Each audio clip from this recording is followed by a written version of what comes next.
Hello viewers, I am Deepti. Today I am going to discuss ICSE Class 10 Chemistry paper given by KISA Preparatory Examination for the year 2024-25. Starting with section B. Question number 1 is here, question 3 from section B. So first is electron affinities of two elements A and B are given below. A is minus 3.60 electron volt and B is minus 3.80 electron volt.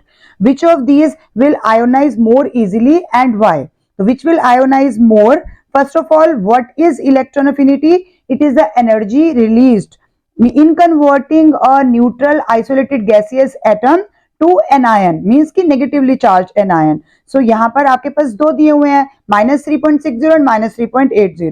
So it means B will ionize more easily because due to high electron affinity and hence has more tendency to accept electron. Because it has high electron affinity, it means उसकी energy release ज़्यादा होगी तो वो आराम से convert हो पाएगा. तो more tendency to accept electron and become anion. So this is the statement because Y is also asked. You have to write there. What happens to the electron affinity going down the group? तो down the group electron affinity decreases down the group. MAY ने आपको word दिया हुआ है, उसकी वजह से देखेंगे तो आपको दिख जाएगा electron affinity decreases down the group. Which element in period 2 has zero electron affinity? किसकी है zero electron affinity? जो last आ जाएगा आपका inert gas यानी कि neon. Period 2 में neon. तो neon is the answer for third part. In second, Nina used following methods for preparation of salt: neutralization, displacement, precipitation, neutralization by titration. List of salts is given below. Identify the most appropriate method from the list given above for their preparation. तो कौन सा चीज किसके लिए use कर सकते हैं? जैसे potassium hydroxide plus hydrochloric acid, तो एक बेस है और एक एसिड है. इट मींस क्या कर सकते हैं यहाँ पर? Neutralisation by titration. तो यहाँ पर आपका मेथड आ जाएगा न्यूट्रलाइजेशन बाय टाइट्रेशन जो लास्ट में दिया हुआ है. तो KOH प्लस HCl आपने ले लिया.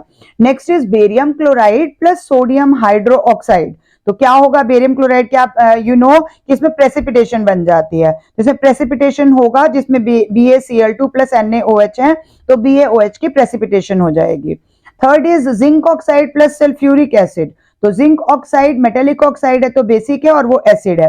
तो एसिड और बेस आपस में मिलेंगे तो क्या होगा? न्यूट्रलाइजेशन रिएक्शन है. तो न्यूट्रलाइजेशन के बाद जिंक सल्फेट और वाटर बन जाएगा. Next is magnesium plus hydrochloric acid है. मैग्नीशियम मींस मेटल हो गया और मेटल को जब भी हम किसी एसिड में डालते हैं तो हाइड्रोजन गैस रिलीज होती है. तो Mg प्लस 2HCl MgCl2 और हाइड्रोजन गैस रिलीज हो जाएगी. तो यहाँ पर डिस्प्लेसमेंट रिएक्शन आ गई. It means in A part neutralisation by titration, in B part precipitation, in C part neutralization and in D part displacement is the correct answer. In part 3, sulfuric acid is prepared by contact process. Answer the following pertaining to preparation of sulfuric acid. First is name the gas that combines with sulfur dioxide during the contact process. As you know the step, it is conversion of sulfur dioxide into sulfur trioxide. It means we have to add oxygen here. For balancing, we has to put 2 here and 2 here. So it is a balanced reaction now. तो ये आ जाएगा आपका oxygen gas. You have to write the name of the gas also. So it is oxygen. In B part, write equation when the product formed in the above reaction combines with the concentrated sulfuric acid and name the product form. तो कौन सा product form होगा? In B part, we have to name the product. पहले यहाँ से जब निकला कौन निकली? यहाँ से सल्फर ट्राइऑक्साइड. उसको किसके साथ रिएक्ट करवाया हमने? सल्फ्यूरिक एसिड के साथ. तो सल्फ्यूरिक एसिड के साथ रिएक्ट कराएंगे तो आपके पास पहले ओलियम बनेगा H2H2O7. फिर इस ओलियम को हम डाइल्यूट करेंगे H2H2O7 को. जब आप डाइल्यूट करोगे पानी में उसके बाद हमारे पास जाकर सल्फर ये बनेगा आपके पास सल्फ्यूरिक एसिड. तो इसको पानी में डाइल्यूट किया then it is giving us sulphuric acid. Balancing के लिए आपको देखना पड़ेगा इसमें we have to place 2 here. So ये oleum plus water dilution of oleum बोलते हैं. This is sulphuric acid. So this is the method contact process. In question number 4 part 1, potassium nitrate is used for the preparation of nitric acid in the laboratory. The reaction mixture is heated below 200 degrees Celsius. Give a balanced chemical equation for the preparation of nitric acid in the laboratory using potassium nitrate. तो potassium nitrate को आप लेंगे तो it is KNO3. तो KNO3 laboratory में कर रहे हैं तो आपको पता है कि मेथड कौन सा हो जाएगा जिसमें हम सल्फ्यूरिक एसिड ऐड करते हैं. Sulphuric acid and below 200 degree Celsius, क्योंकि क्वेश्चन में यही पूछा है उसने मेन कि हम हीटेड बिलो 200 क्यों करते हैं। तो पहले क्यों बन रहा है यहाँ पर KHSO4 means sodium bisulphate form हो रहा है। सोडियम बाइसल्फेट के साथ में यहाँ पर प्रिपरेशन किसकी है, nitric acid, HNO3 is forming. तो ये तो हो गया उसका पार्ट, क्योंकि उसने बोला give a balanced equation for the preparation of nitric acid. तो ये बस बिलो 200 अगर हम लेंगे ये बैलेंस हो गया। Why the reaction mixture should not be heated above 200, तो सेकेंड पार्ट में पूछ लिया कि बिलो रखा है, इसके पीछे रीजन क्या है।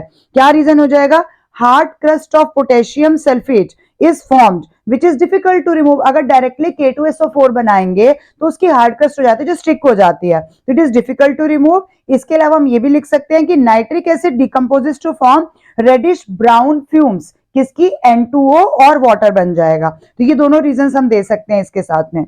Next part, concentrated nitric acid is heated with copper turnings. Write the equation and any one observation. अगर हमने नाइट्रिक एसिड को हीट किया है कॉपर टर्निंग के साथ, तो कॉपर प्लस नाइट्रिक एसिड हमने इनको हीट किया, हीट करने से हमारे पास और लिया भी हमने कंसंट्रेटेड नाइट्रिक एसिड ही लेना है। तो क्या होगा, कॉपर नाइट्रेट बन गया CuNO3 twice, main product copper nitrate आ गया यहाँ पर, और साथ में NO2 और वाटर, ये दोनों भी बनेंगे। अब इसमें बैलेंसिंग के लिए हमें here we have to put 4 and 2 and then 2. Now this is a balanced chemical equation. और observation में you will write reddish brown fumes of NO2. आपको पता है NO2 की fumes reddish brown ही होती हैं, तो reddish brown fumes of nitrogen dioxide form हो रही हैं। या फिर आप ये भी लिख सकते हैं कि solution turns greenish blue भी जा रहा है आपका solution।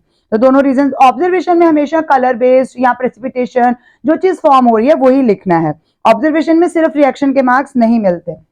Coming to second part, when air is drawn through the apparatus shown below, certain observations are made. Answer the questions based on the setup given below. As you can see in the setup, आपके पास platinized asbestos है, तो basically ये platinum है जो हम as a catalyst use कर रहे हैं। आप थोड़ा सा कंफ्यूज हो सकते हैं इस वर्ड को देख के, बट अगर आप बुक में गिवन डायग्राम्स को ध्यान से देखेंगे तो ये platinum as a catalyst use हो रहा है। डाल क्या रहे हैं हम, स्ट्रॉन्ग एमोनिया सॉल्यूशन। आपकी बुक में अलग अलग हमने नाइट्रोजन और हाइड्रोजन डाली हुई है, तो वो ड्राई गैस करके डाल देते हैं। यहाँ पर इन्होंने स्ट्रॉन्ग एमोनिया सॉल्यूशन बना तो वही ना, N2 और H2 से एमोनिया ही फॉर्म होगा, तो एमोनिया अंदर जा रहा है। और उस तरफ हमारे पास फिल्टर पंप लगा हुआ है और डैम्प न्यूट्रल लिटमस पेपर हमने अंदर रखा है। What is the purpose of platinised asbestos, तो सबसे पहले वो क्या है, वो उसमें क्या काम कर रहा है, it is using as a catalyst. तो कैटलिस्ट आ जाएगा, प्लेटिनम कैटलिस्ट आपने पढ़ा हुआ है। ये कौन सी रिएक्शन आ रही है, कौन सा डायग्राम है, this is the catalytic oxidation of ammonia. Diagram ही उसी चीज का है, catalytic oxidation of ammonia. Now the platinized asbestos continues to glow even after the burner is removed because this reaction is exothermic. तो सिर्फ आप exothermic लिखेंगे reaction के लिए, क्योंकि आपको पता है कि हीट रिलीज हो रही है, तो इसीलिए वो ग्लो करता रहेगा continuously. A colorless liquid condenses at B जहां उसका ट्यूब का एंड हो रहा है, तो वहां पर कलरलेस लिक्विड बन रहा है। नेम द लिक्विड, तो liquid is water, this colourless liquid is water. Name the gas that get oxidised in flask C, जो लास्ट फ्लास्क है उसमें कौन सी गैस है जो ऑक्सीडाइज्ड हो रही है, this is nitrogen oxide. But क्योंकि उसके ऑक्सीडेशन करें तो हम क्या लिख सकते हैं, अपने लिए लिख सकते हैं कि NO+O2 है and it is forming NO2। तो यहाँ पर ये भी आ सकता है क्योंकि कैटालिटिक ऑक्सीडेशन में हमारे पास NO ही बनेगा। आंसर तो नाइट्रोजन ऑक्साइड ही है, बट क्योंकि उससे बोला कि बन रहा है तो मैं आपको रिएक्शन बता रही हूँ। ऑक्सीडाइज हो रही है, ऑक्सीजन ऐड हो रही है, तो NO2 फॉर्म हो रहा है। This whole question is related with catalytic oxidation of ammonia. Third part, answer the following questions based on the extraction of aluminium from alumina by Hall-Héroult process. Why is powdered coke sprinkled on the top of electrolyte? ये तो आपको पता ही है, हम इसमें reasoning type question आता ही है हर बार। To prevent oxidation at anode by oxygen evolved, ताकि एनोड की ऑक्सीडेशन ना हो जाए। और दूसरा रीजन इसके अंदर है टू मिनिमाइज और prevent heat loss by radiation, जो रेडिएशन से होने वाला हीट लॉस है उसको कैंसल तो नहीं कर सकते, मिनिमाइज कर सकते हैं हम। Next is name the electrode where aluminium is collected. तो आपको पता है एल्यूमिनियम मेटल है और मेटल जनरली कैथोड पे ही कलेक्ट होता है, तो यहां पर कैथोड आ जाएगा। In question number 5, in the preparation of an ammonia in industry, the raw materials are nitrogen and hydrogen. जैसे मैंने अभी ऊपर थोड़ा सा डिस्कस किया था, तो नाइट्रोजन और हाइड्रोजन यूज करते हैं. These are mixed together in the correct proportion to get maximum yield of ammonia. जैसे आपको हेबर प्रोसेस भी पता ही है. Write the balanced chemical equation for the preparation of ammonia. तो हमें balanced chemical equation लिखनी है. तो N2 and H2 we are combining and it is forming NH3. But क्योंकि यहाँ पर 3 है तो हमें यहाँ पर 3 लगा के इसको 2 लगा के बैलेंस करना पड़ेगा. तो N2 plus 3H2 it is forming 2NH3. तो बैलेंस केमिकल इक्वेशन जब भी मांगी जाती है तो आपको कंडीशंस भी देनी है. तो कंडीशंस क्या हो जाएंगी यहाँ पर 200 to 900 का एटमॉस्फेरिक प्रेशर आपने लेना है and temperature is 450 degree Celsius in the presence of iron. Finally divided iron अगर आपने याद रखा हो तो आपको पता है. Name the above process. This process is Haber's process. HA Haber's process आपको पता है अमोनिया के लिए ही होती है. जैसे कॉन्टैक्ट हमने भी सल्फ्यूरिक के लिए किया, ऑस्टवर्ल्ड है, ये हम आपको याद रखने ही पड़ेंगे.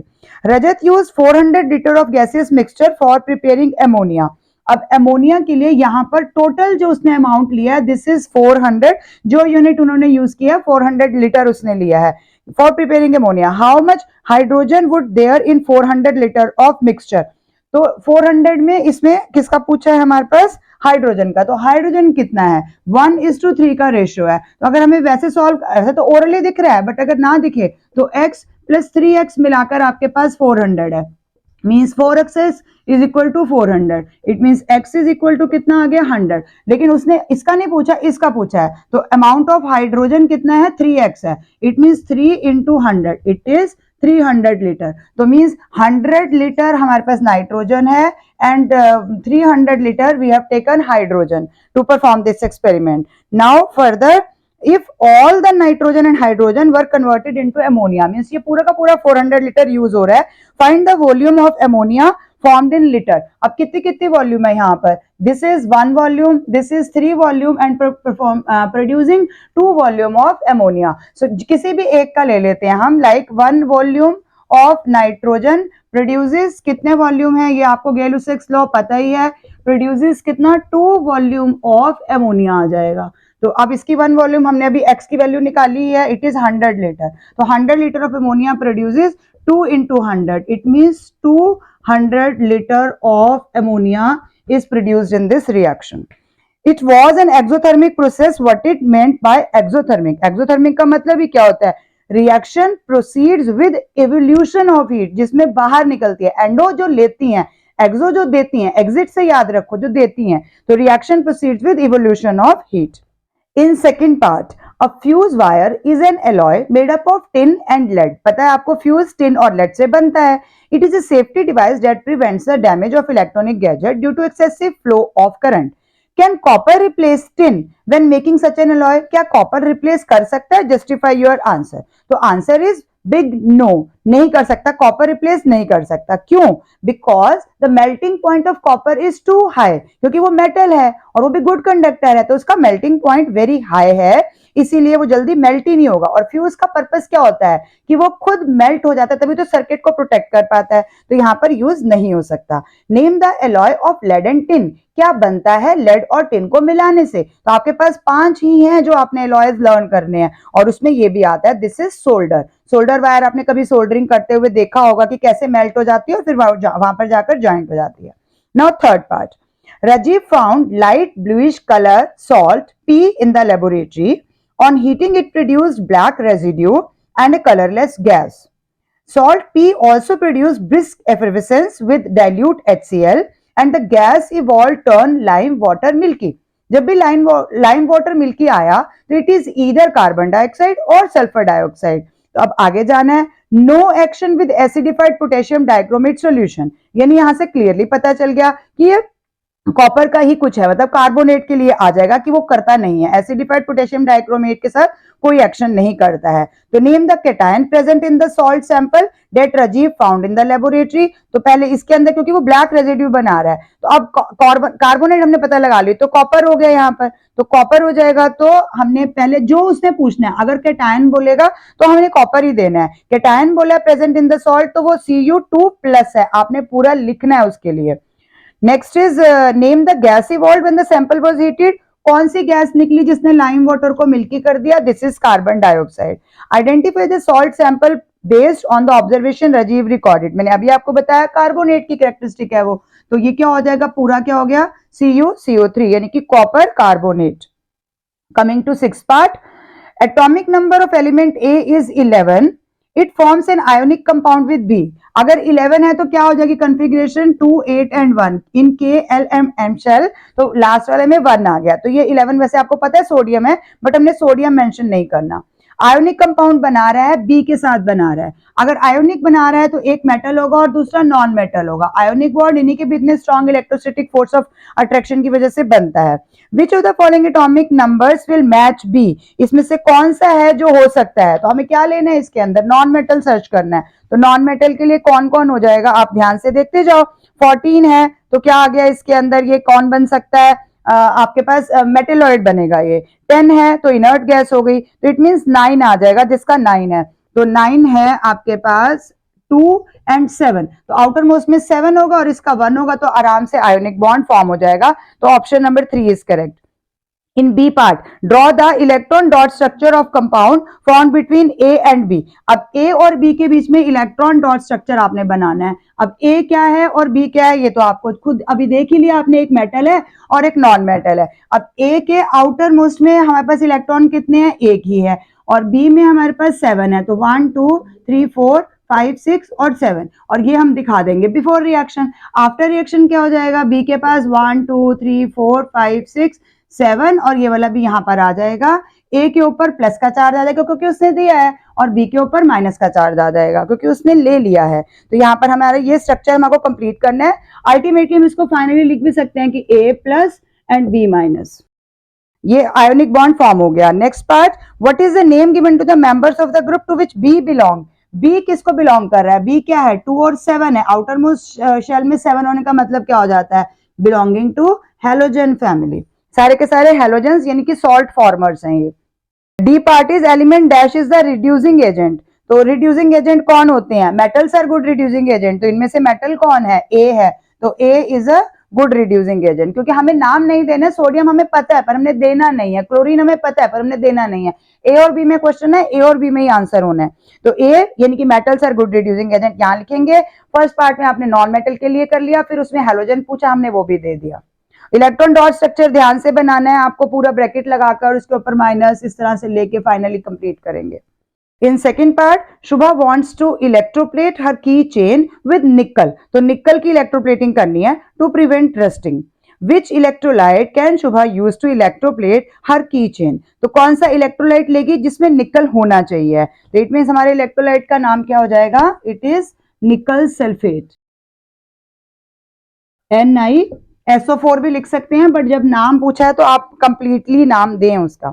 In next part, name the anode in the above process. तो कौन सी चीज है जिसको हमने एनोड बनाया है? तो एनोड तो डिसॉल्व होती है, तो निकल की कोटिंग करनी है, यानी कि निकल की, प्योर निकल की एनोड होगी। तो piece of pure nickel metal, nickel का ही मेटल जो बिल्कुल प्योर फॉर्म में होगा वो हम लेंगे as a anode, because we know that it will dissolve, and dissolve होगी तभी तो इलेक्ट्रोप्लेट होगा।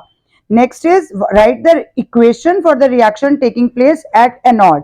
अब एनोड पे क्या होना होता है? ऑक्सीडेशन, यानी कि लॉस ऑफ इलेक्ट्रॉन होने हैं। तो निकल है, निकल ने लॉस ऑफ इलेक्ट्रॉन करे तो निकल के ऊपर 2+ आ गया और 2 ही इलेक्ट्रॉन आपके पास यहां से आ गए। तो इसका इसमें इस प्रोसेस को हम बोलते क्या है कि ये ऑक्सीडेशन हो रही है। एनोड पे ऑक्सीडेशन और कैथोड पे रिडक्शन। रिडक्शन में हमारे पास गेन ऑफ इलेक्ट्रॉन होते हैं और ऑक्सीडेशन में लॉस ऑफ इलेक्ट्रॉन होते हैं। लॉस है तो इस तरफ लिखा है, गेन होता तो हम इस तरफ लिखते हैं इलेक्ट्रॉन्स को, या फिर माइनस करके इसको इस साइड में लिखा जाता है। In next third part, salt P and Q undergoes reactions as described below. Identify the anion present in these salts on the basis of observation given below.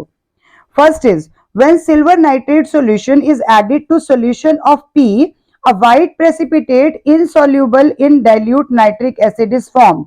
तो व्हाइट प्रेसिपिटेट बन रही है जो डाइल्यूट नाइट्रिक एसिड में insoluble है, यानी घुल भी नहीं रही है, वो चीज आ रही है। तो इट मीन्स हमें एनायन के बारे में बताना है। अब एनायन कौन सा हो सकता है? तो पहले आप ये देखो, सिल्वर नाइट्रेट आपने लिया है, तो ए रिएक्शन लिखनी मस्ट नहीं है, मैं आपको सिर्फ समझाने के लिए लिख रही हूँ। AgNO3 लिया, अगर मैं इसको HCl में डालूंगी तो प्रेसिपिटेट AgCl की प्रेसिपिटेट बनती है जो व्हाइट कलर की होती है। तो AgCl की व्हाइट प्रेसिपिटेट बन गई और साथ में आपके पास HNO3 यानी कि नाइट्रिक एसिड बन रहा है। ये रिएक्शन हमने अपने लिए लिखी है। Question is identify the anion, तो हमें एनायन बताना है। तो एनायन कौन हो जाएगा इसके अंदर, क्या बना है, ये किसका एनायन है, इट इज क्लोराइड। तो क्लोराइड का एनायन आ जाएगा। और आप चाहो तो आप पूरा Cl के ऊपर माइनस करके भी दोनों तरह से दे दो, क्लोराइड लिख भी दो और माइनस भी, क्योंकि एनायन आपको पता होना चाहिए माइनस साइन है। When dilute sulphuric acid is added to Q, दूसरा वाला जो हमने लिया है उसमें सल्फ्यूरिक एसिड डाला गया तो gas is produced which turns acidified potassium dichromate solution from orange to green। अब यहाँ पर ये ऑरेंज को ग्रीन कर रहा है, तो यहाँ पर पोटेशियम डाइक्रोमेट हमने लिया है K2Cr2O7 जो कि ऑरेंज कलर का है और उधर जाके ग्रीन हो रहा है। तो इसमें हमने क्या डाला है, सल्फ्यूरिक एसिड H2SO4। जब पोटेशियम डाइक्रोमेट में डाला तो क्या बन रहा है, साथ में इसमें हमारे पास एक और चीज भी डालनी पड़ेगी, क्योंकि जो इसने बोला है वो भी तो हमें डालना है, SO2। तो यहाँ पर 3 हमें बैलेंसिंग के लिए यहाँ पर 3 SO2 चाहिए। रिएक्शन इज नॉट मस्ट, मैं आपको सिर्फ समझाने के लिए बता रही हूँ। यहाँ पर जो ग्रीन कलर आया वो क्यों आया, दिस इज Cr2SO4 इस ये जो है ये ग्रीन कलर का बन गया, क्रोमियम सल्फेट ग्रीन कलर का बना और साथ में फिर K2SO4 बन जाएगा और साथ में बाकी चीजें भी बन रही है ना, बैलेंस तो करना है रिएक्शन को, वाटर बन रहा है। बट अब हमारा हुआ क्या, ऑरेंज से ग्रीन कलर हो गया। तो अब एनायन कौन यूज किया इसके अंदर हमने, एनायन का नाम क्या हो जाएगा, जब भी सल्फर डाइऑक्साइड गैस बनती है तो एनायन के तौर पे हमने किसको लिया होता है, सल्फाइट। सल्फाइट मतलब हम ITE लगाएंगे, सल्फाइड का मतलब होता है SO3-। ये अगर आप नहीं लगाओगे तो फिर आपका गलत हो जाएगा। जब भी SO3 के ऊपर यहाँ हमने 2- लगाया तो ये सल्फाइड हो गया। जब भी ये हम डालते हैं तभी हमारे पास सल्फर डाइऑक्साइड बनती है। Reema found a hard crystalline solid Ml2। This solid substance could conduct electricity in both molten and aqueous state and has high melting and boiling point। तो क्लियर इंडिकेशन होगी कि कौन सा बॉन्ड है। On carrying out electrolysis of aqueous Ml2, जैसे आप lead bromide सोच सकते हो, बाकी कैरेक्टरिस्टिक नहीं है। द कैथोड साइज इंक्रीज हो रहा है और एनोड थिनर हो रही है क्योंकि एनोड घुल रही है। The anode is made of, anode किसकी होती है जो घुलती है, मेटल M की होगी तभी तो वो डिसॉल्व होगा। तो मेटल M हमारा फोर्थ के ए पार्ट में हमारे पास आ जाएगा, जो मेटल M हमने यूज किया है वो डिसॉल्व हो रहा है, तो एनोड उसी की है। Ml2 is a conductor due to the presence of free, कोई भी चीज कंडक्टर, गुड कंडक्टर कब बनती है, जब उसके पास फ्री आयोन्स होते हैं। जब मॉलिक्यूल्स होंगे तो वो गुड कंडक्टर कभी होगा ही नहीं, तो आयोन्स होंगे और वो फ्री होंगे तभी कोई चीज गुड कंडक्टर बनती है। In question number 7, first part, Kavya needs 59 gram of ammonium sulfate for her plant. She uses ammonia and sulfuric acid to prepare ammonium sulfate. Reaction given नहीं है, आपको खुद लिखनी है। Calculate the volume of ammonia required at STP to prepare the fertilizer. Fertilizer कौन है, ammonium sulfate। किससे बन रहा है, ammonia in addition to sulfuric acid क्या बन रहा है, ammonium sulfate NH4 और SO4, अमोनियम सल्फेट। NH4 को बैलेंस, इसको सल्फेट का 2 नीचे आ जाएगा और बैलेंस, जब तक गैलियोसेक लॉ या कोई भी आपने स्टोइचियोमेट्री का क्वेश्चन करना है, इक्वेशन को हमें पहले बैलेंस करना है। तो बैलेंस के लिए नाइट्रोजन का 2 यहाँ पर है तो यहाँ पर भी आएगा, तो 2NH3 H2SO4 and then ammonium sulphate, ये इसकी बैलेंस रिएक्शन हो गई। नाउ क्या पूछा है उसने, calculate the volume of ammonia, ammonia required at STP, ये कितना होगा जो हमारे पास वो फॉर्म होगा। अब अमोनियम सल्फेट बन कितना रहा है, दिस इज 59 ग्राम। तो पहले हमें इसका मॉलिक्यूलर मास ही कैलकुलेट कर लेते हैं कितना बन रहा है। इसी के नीचे मोल कॉन्सेप्ट वाले क्वेश्चंस में इट इज बेटर कि हम इसका मॉलिक्यूलर मास यहीं पे कैलकुलेट कर लेते हैं। तो 2 इंटू नाइट्रोजन का 14 प्लस हाइड्रोजन का, सल्फर का 32, 16 इंटू 4 दिस इज 64, तो 14 प्लस 4 18 इंटू 2 36 प्लस 32 प्लस 64, तो कितना आ जाएगा, इनको प्लस करेंगे तो दिस इज इक्वल टू 132 ग्राम। अब 132 ग्राम प्रोड्यूस कब हो रहा है, जब यहां पर हम इसके 2 मोल ले रहे हैं। अब हमें ओरिजिनली कितने मोल लेने हैं, तो इसके लिए मेरे पास आपको जो मैंने अपनी वीडियो में मोल कॉन्सेप्ट का फॉर्मूला बताया, मैं पहले उससे करके दिखाती हूँ आपको कि उससे सिंपल रहता है। क्या है, weight of substance divided by उसका कितना मॉलिक्यूलर मास है इज इक्वल टू, क्योंकि क्वेश्चन वॉल्यूम के साथ भी रिलेट करेगा, तो हमें वॉल्यूम ऑफ गैस मिल जाएगी। उसने यही तो पूछा कितना अमोनिया लें, और डिवाइडेड बाय 22.4 जब लीटर में है और यहाँ लीटर में ही है। अब वेट ऑफ द सब्सटेंस कितना, क्वेश्चन में अभी वहां पर हमने कितना लिखा था 59, मॉलिक्यूलर मास कितना है, it is 132, volume of gas हमने कैलकुलेट करनी है एंड नेक्स्ट इज 22.5 सॉरी 4, तो V का कितना हो जाएगा, V इज इक्वल टू, ये दोनों मल्टीप्लाई हो जाएंगे 59 इंटू 22.4 एंड डिवाइडेड बाय 132। आप इसको कैलकुलेट करेंगे तो your answer will be 20.02 litre. तो ये वॉल्यूम है जो अमोनिया की हमें रिक्वायर्ड है। लेकिन यहां पर अभी एक चीज और रह गई, यहां पर 2 वॉल्यूम है, तो जब मैंने वॉल्यूम लिया यहां पर तो हमें इसके साथ में ही 2 भी लगाना पड़ेगा, क्योंकि अगर हम इक्वेशन बैलेंस नहीं लेंगे तो आंसर ठीक नहीं आएगा। अभी तो मैंने कैलकुलेशन लिख दी वहां पर, बट अदरवाइज यहां पर वॉल्यूम के साथ में आपको 2 भी लगाना है। तो जब मैंने 22.4 लिया यहां पर, इसके साथ हमें 2 भी लगाना पड़ेगा, क्योंकि हमने 2 मोल लिए हैं, तो इंटू 2 आएगा, तब आपके पास ये पूरा प्रॉपर आंसर निकल के आएगा। अगर आप उस 2 को स्किप कर दोगे तो आपका आंसर डबल आ जाएगा। यहां से ये चीज जानबूझ के मैंने 2 छोड़ा है, अदरवाइज ये यहां पर इसका ले लेते हैं हम, 22.4 है तो हमने यहां से ले लिया। Now according to your normal unitary method, if we want to solve this question, then कितना हमारे पास आ रहा है, 132 gram of ammonium sulphate produce हो रहा है and it is produced by, कितनी ली हमने, 2 इंटू 22.4, क्योंकि 1 मोल का 22.4 है, यहां पर मैंने डायरेक्टली 2 लगा दिया, इतने ऑफ अमोनिया। तो अब हमारे को क्वेश्चन में कितना गिवन, पहले 1 पे निकाल लो, तो कितना हो जाएगा 2 into 22.4 and divided by 132। Then in the question 59 gram is the mass of ammonium sulphate, तो 2 इंटू 22.4 इंटू 59 अपॉन 132। अब इसको कैलकुलेट करेंगे अगेन, 20.02 लीटर ही आपके पास आंसर आएगा। In second part, 300 cubic centimeter of ethane undergoes complete combustion with 1250 cubic centimeter of oxygen to give carbon dioxide. इसमें reaction given है and water according to the equation given below. Then calculate the total volume of carbon dioxide produced. तो balanced equation already given है, C2H6 आपने लिया, oxidation करी 7O2 और आपके पास 4 carbon dioxide form हो जाएंगे और साथ में 6H2O।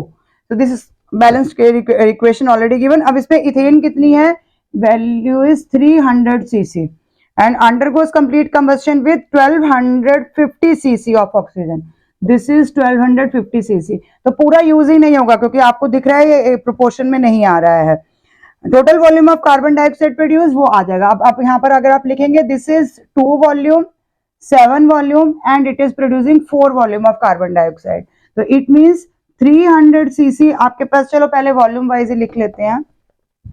Now 2 volume of C2H6 produces 4 volume of carbon dioxide, तो 1 volume will produce 4/2, तो it means आपके पास given quantity कितनी है 300 cc, it will produce into 300 means कितना हो गया, it is 600 cc और कार्बन डाइऑक्साइड इज प्रोड्यूसिंग। तो ये हो गया first part. Name and find the volume of unused gas, कितनी अनयूज्ड रह गई, तो उसके लिए हमें चेक करना पड़ेगा कितनी ऑक्सीजन यूज हुई है। तो again we have to write 2 volume of C2H6 require, कितनी चाहिए, require 7 volume of oxygen. It means हमारे पास क्वांटिटी कितनी है 300 cc, इट में रिक्वायरमेंट कितनी हो गई 7/2 into 300, it means 150 and 15 into 7 करोगे तो आपके पास आया 1050 क्यूबिक सेंटीमीटर। तो रिमेनिंग ऑक्सीजन कितनी बच जाएगी, जो बाकी है वो नहीं यूज हुई।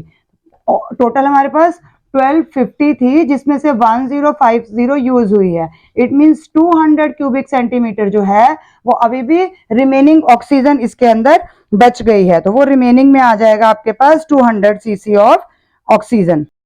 Name the law that explains the concept of calculating or calculation of combining of gas volumes. So as you all know, this is Gay-Lussac's law and please learn its definition also because it is important from examination point of view. In third part, the pH value of pure water is 7. Compare the pH values of following solution with water. आपको पता ही है, sulphur dioxide is hydrolyzed with water. अगर SO2 को मैंने पानी में डाला तो क्या हो जाएगा, एसिड बनेगा। तो एसिड का अगर हम कंपेयर करेंगे न्यूट्रल 7 से, तो एसिड किस साइड में आ जाता है, नीचे आ जाता है। तो हम क्या लिखेंगे, solution become acidic, so it's pH will be below 7। Below और अबव में आंसर देना, below 7। Ammonia is hydrolysed with water, तो अमोनिया क्या बन जाएगा, solution will be basic, basic हो जाएगा तो pH of the solution will be above 7, तो 7 वो वाला बिलो 7, न्यूट्रल हो गया 7, अगर बिलो हो जाएगा तो एसिड और अबव हो जाएगा तो base.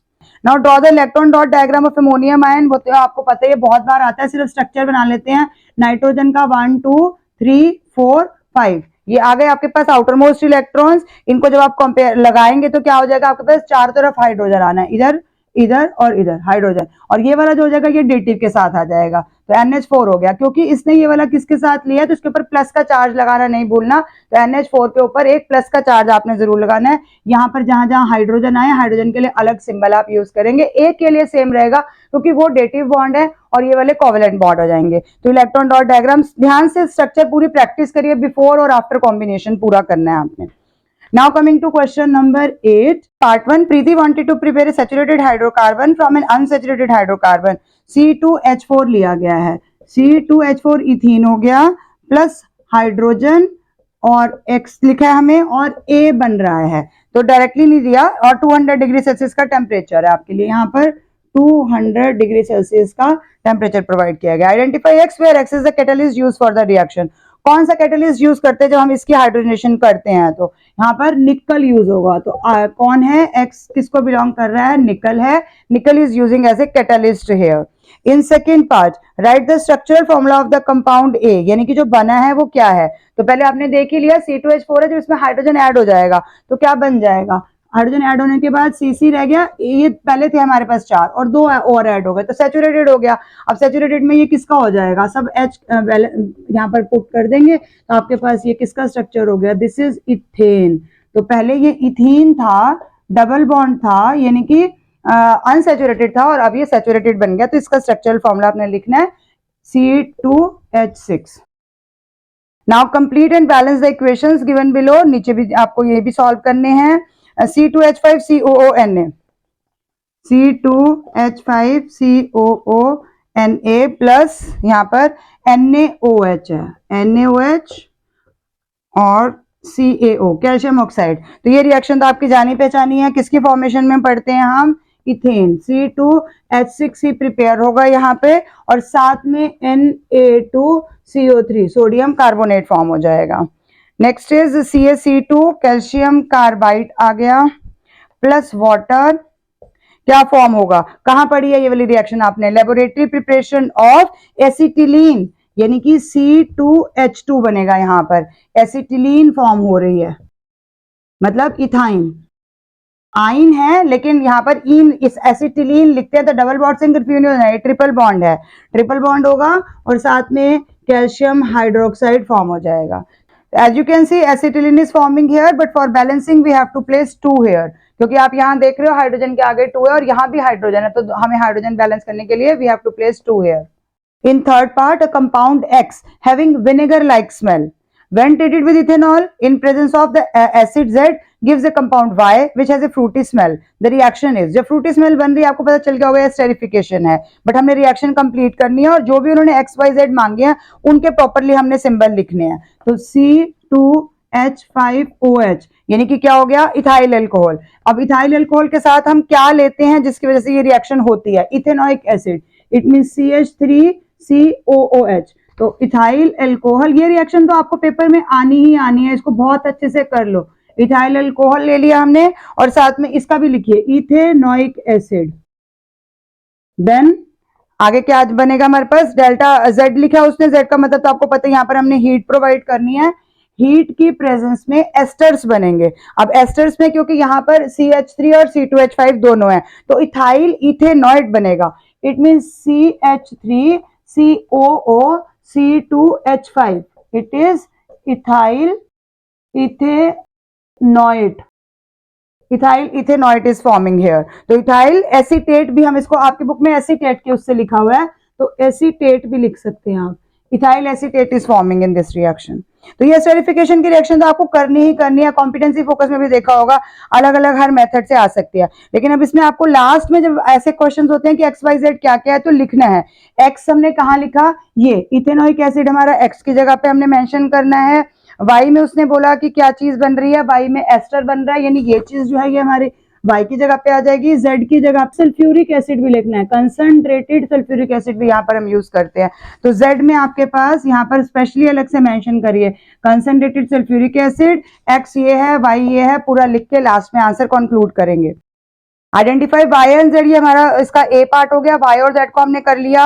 Right the structural formula of x, वो हमने लिख दिया CH3COH।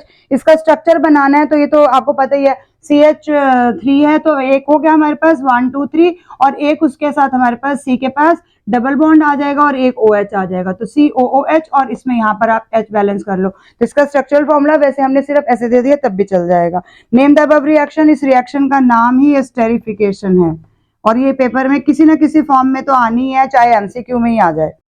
Fourth part, compound A and B are treated with bromine dissolved in carbon tetrachloride. अब ब्रोमीन है जिसको हमने कार्बन टेट्राक्लोराइड में डिसॉल्व किया है, and A does not react while B gives 1,2-dibromomethane। तो आपको यहाँ पर थोड़ा सा हिंट मिल रहा है कि इन दोनों में से एक सैचुरेटेड है और एक अनसैचुरेटेड है। Identify to which homologous series to A and B belong, क्योंकि आपको ऑब्जर्वेशन डिफरेंट दिखाई दे रही है। तो अब A जो हो गया, A किसको बिलोंग कर रहा है, A हमारे पास सैचुरेटेड आ गया, और सैचुरेटेड में कौन आ जाता है हमारे पास, एल्केन्स। तो आपने नाम देना है सीरीज का, तो आपको एल्केन्स लिखना पड़ेगा। बी जो है वो हमारे पास अनसैचुरेटेड है, अनसैचुरेटेड में एल्कीन भी हो सकता है और एल्काइन भी हो सकता है, क्योंकि ये ऑब्जर्वेशन दोनों में कॉमन ही आती है कि आप जब उसको डालते हो तो वो कलरलेस हो जाता है।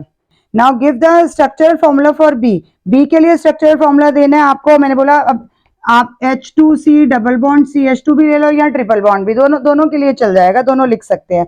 Give any one observation for the above reaction. तो आपको पता है ब्राउन कलर डिसअपीयर हो रहा है due to the formation of addition product, क्योंकि एडिशन बना है। तो आपने लिखना क्या है कि जो रेडिश ब्राउन कलर था, रेडिश ब्राउन कलर वो डिसअपीयर हो रहा है। डिसअपीयर मतलब धीरे धीरे फेड हो जाएगा। तो रेडिश ब्राउन कलर था किसका, ये कार्बन टेट्राक्लोराइड को जब हम ब्रोमीन डालते जाते हैं तब आ जाता है। तो brown colour disappear due to the formation of, क्या बना यहाँ पर, एडिशन प्रोडक्ट बना। तो एडिशन प्रोडक्ट की वजह से ये डिसअपीयर हो गया। As you know, I am going to start chemistry crash course very soon. So if you want to enroll yourself, you can tell me or you can comment in the comment section also. First thing I want to share with all of you, जैसे exam सब pass आने वाले हैं, मेरा schedule बहुत hectic हो जाता है, तो आप सब मुझसे कमेंट करके ये पूछते हैं कि मैम ये वीडियो है आपकी, ये वीडियो नहीं है। प्लीज मेरे चैनल पे सर्च करिए, प्लेलिस्ट आती है साइड में, आप प्लेलिस्ट पे सर्च करेंगे तो आपको सारे मिलेंगे। इंग्लिश के लिए अलग है, केमिस्ट्री के लिए अलग हो जाएगी, बायोलॉजी के लिए अलग है, मैथ्स के लिए अलग है, फिजिक्स के लिए, ज्योग्राफी के लिए, हिस्ट्री के लिए, सब सब्जेक्ट की प्लेलिस्ट है। प्लीज खुद ढूंढे। आप मुझे लिखते हो मैम सेंड कर दो, इतना टाइम अब नहीं है, पहले ही ऑलरेडी हेक्टिक शेड्यूल है, तभी आपने देखा ये केमिस्ट्री के पेपर बनाने के लिए मेरे को देर हो गई। मुझे पता है आप इसकी वेट कर रहे हो, बट लेट हो चुका है already. Please understand my problem also. Thank you.